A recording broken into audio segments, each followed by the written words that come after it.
Hey there, Susan Ortolano here, relationship and marriage coach. And today, as I am recording this, is Thursday, the 27th of July, 2023. But everything I say during these videos is appropriate for any day. So first, before I share a message, I like to pull a card because these cards are messages. And if you are watching this or listening to this, this is a marriage message for you. So I am shuffling and getting them all over the place, but I'm going to pick the card for the message today, which is be of service. And I always hope that these tie into my topic today, but I'm not sure this does. But being of service when you're talking about marriage, certainly we have acts of service as a love language, but how many people are always expecting their spouse to do everything for them versus really trying to be of service to their spouse? Just because you're married, it doesn't mean you don't stop doing things for somebody, especially when they're not doing so well, or they're sick, or they're going through a hard time, or they had a bad day. Be of service. So that is the marriage message for today. And, you want to be of service. You don't want to feel like you have to be on the receiving end all the time. It's like marriage is about giving and receiving. So being of service to your partner, to your spouse is very important. So that is the marriage message for today. Whenever the marriage message comes up, it is something that perhaps you haven't done in a while, something that you may need to step up in terms of stepping up your game with that. So that is the message for today. But what I wanted to talk about in terms of topic was something that it may not affect everybody, but affects a whole lot of people in our country. And this is titled, Does Second Marriage Work? And by second marriage, I mean second, third, fourth. I actually wrote a book called Remarrying Right because I'm in a second marriage myself. And I've been in this second marriage for over 22 years, which is really awesome for a second marriage. I was in a first marriage I was with him for 8 years and didn't work out, lots of reasons why, but I want to talk about what happens when people get divorced and go on to remarry. The divorce rate statistics, first of all, are even higher for second, third marriages and beyond. It's bad enough with, first marriages, the statistics, but the divorce rate statistics for second marriage and beyond go up to about 90%. And there's a reason for that. And I'm going to share that with you today. So, you got divorced, you went through a really tough situation. Some of you may have gone through a very bad marriage the first time around, and you are, coming around thinking, oh my God, thank God I'm divorced. Or maybe you're very sad you got divorced, but you've met somebody and you married and you're like, oh, this is going to be so different. And one of the things I want to share is just because you've married again doesn't mean it's going to be different. You may have a different person. You may have, live in a different place, live in a different house. Your spouse, your second spouse, third spouse may do something different for a living, but it doesn't mean things are going to change. And I'm going to share why. First of all, we take ourselves with us wherever we go. Whenever there's a divorce, it's not just one person's fault. And somebody may want to throw something at me for saying that, but even for myself, who had a first husband who cheated, I have to take ownership for who I was being in the marriage. And from my understanding, I was a very kind, loving, compassionate person. I have no idea what my first husband, how he experienced me at all, because he never shared about it. But what I did was to myself. I didn't value myself enough. I didn't have great boundaries. I didn't take a stand for myself. There was no Susan Ortolano out there to help us. Certainly there were therapists and all that kind of stuff, but he wasn't interested in going. I think I went for 1 or 2 sessions towards the end of the marriage, right at the end of the marriage, where the therapist asked me one question, and she said, "Why are you married to him?" After I had shared the whole story, and I had no answer. I didn't have an answer. I had no reason to be married to this man. We didn't have kids. We didn't own anything. And at that point, there was no reason for me to stay. And I don't take divorce casually. When I said I do, I meant it. However, I didn't mean it if I was going to be harmed. I had standards, I had boundaries, I had deal breakers. And that was very clear to him when we went into the marriage. But I didn't hold my boundaries and my standards. And that's on me. That's the responsibility I had. So one of the things that happens is you may go into a second marriage or a third marriage, and something internally is still the same as it was in the previous marriage. And so that's what you take with you, your belief systems, your patterns, your thoughts about yourself.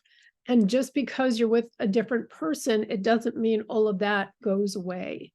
So I'm going to talk about what you need to do in order to have your second or third marriage or fourth, whatever it is, your remarriage, work for you, because we take ourselves wherever we go.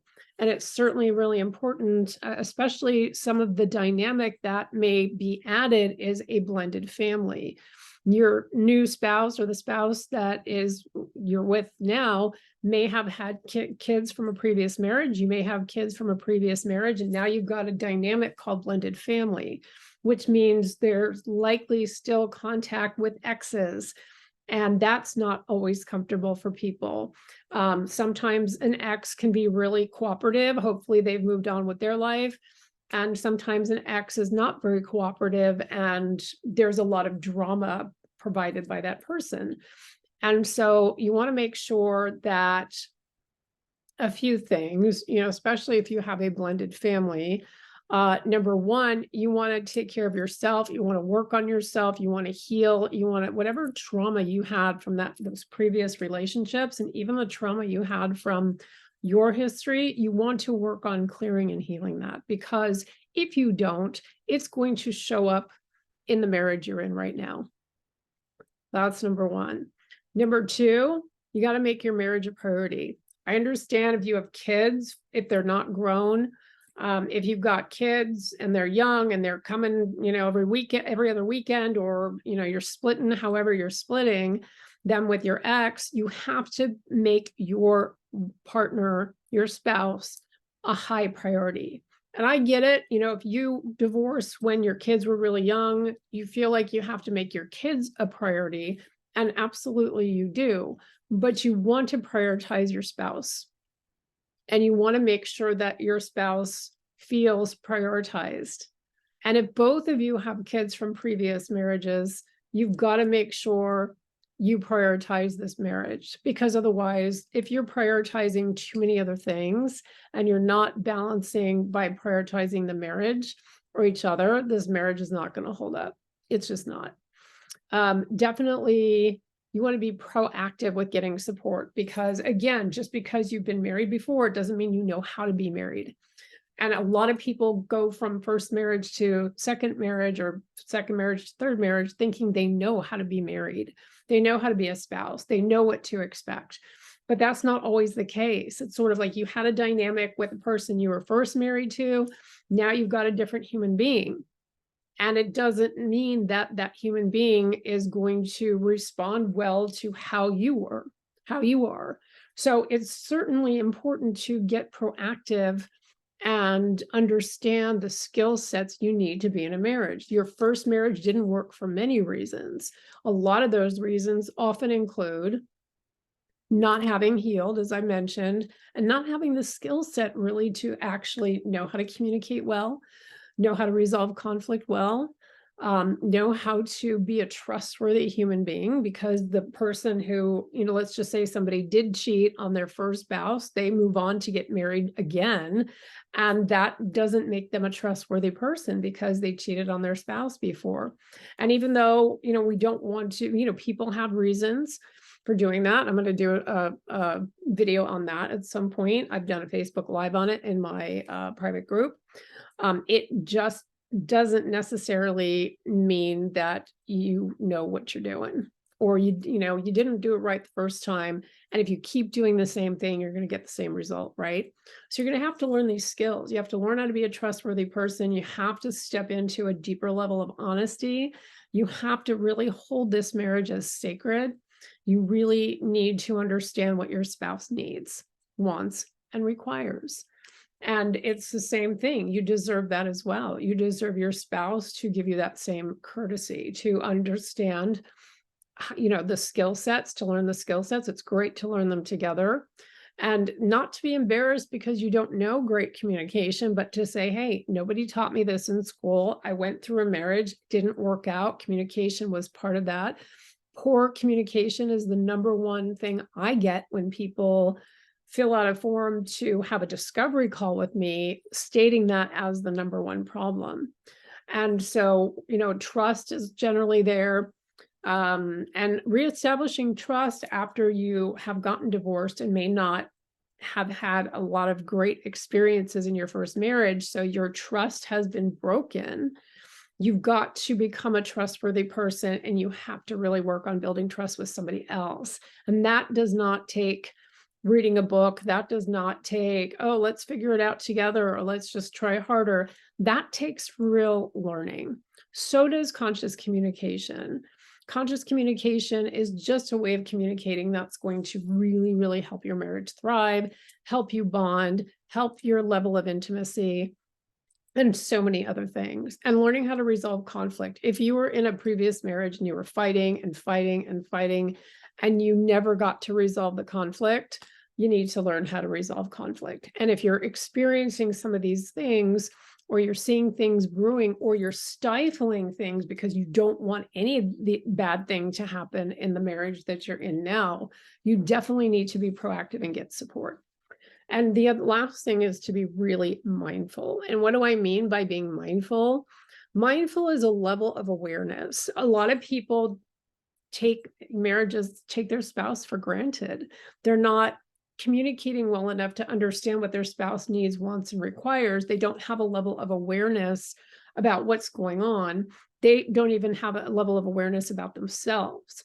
Mindfulness, and you've heard the term before, I'm sure, is really about being very clear about the state that you're in, the issues that you have, things that you need to heal and work on, and to be very connected and aware of what's going on with your spouse. And mindfulness does require observation, but it also requires really conscious, good communication as well. But if you are not mindful about what's going on in your own marriage, then that marriage is going to slip away. And perhaps in the marriage that you're in, it's like when I was in my first marriage, I was very mindful of what was going on, but I was not honoring myself. I was not doing part one. I mean, I was working on myself, but I was not honoring myself. I was not, good with boundaries at that time, because I just was hoping he would change. And so, but, second marriage, I did all the work that I needed to do to have an amazing second marriage. And my husband was married previously. And so we did take the time to learn the skills. We took the time to work on ourselves. We prioritized each other. We prioritized this marriage, and we are extremely mindful of each other and ourselves.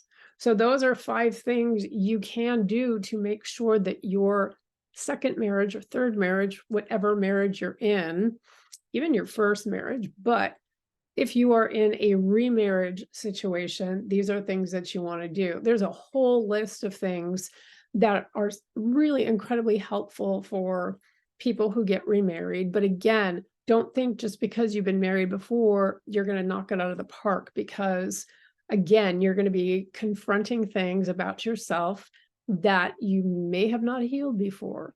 You may, again, have the dynamic of a blended family, and that takes another level of skill set that you need to learn. You may not have had great communication or conflict resolution in your previous marriage. And if you don't take the time to really learn how to do that, or you don't take the time to really heal your own trauma, your own history, your own limiting beliefs, then everything's just going to be very similar and will pretty much be a disaster. And that's why we have divorce rate statistics when people remarry that are 70 to 90%. And so I wanted to just come in, make you aware that second marriages, third marriages can work, but you have to do the work in order for that to happen. Then you can have an amazing rest of your life with this beautiful human being that you married and just chalk the other one up to a great learning experience. And that's what I did. So that is it for me today. And if you are in a blended family situation or in a second marriage, yes, I do work with that kind of situation. I've worked with folks in first marriages, second marriages, third marriages. And, struggle can happen in any marriage, but we want to help by making sure you have the skill sets, making sure you heal the trauma that you've had before so that you're not projecting it onto your partner, and that you really understand what it is to be a healthy, happy, conscious couple in marriage moving forward, so you can have this marriage be the final marriage that you're in, because divorce is so normalized in our culture. You don't want to say, oh my gosh, I divorced my first spouse, now I'm going to divorce my second spouse because things are not working. I'm telling you, you take yourself wherever you go. So that is my message today. I'm Susan Ortolano at susanortolano.com, and I work with struggling married couples, first marriage, second marriage, third marriage, fourth marriage, whatever it is. And we work on saving your marriage from divorce and up-leveling the skill sets that you need to have, healing the relational trauma that you've had from your history, so that not only can you have an amazing marriage, an amazing conscious marriage, but you can feel peaceful and awesome and confident inside yourself as well. And that's it for me for today. And I will be back with another video. Bye now.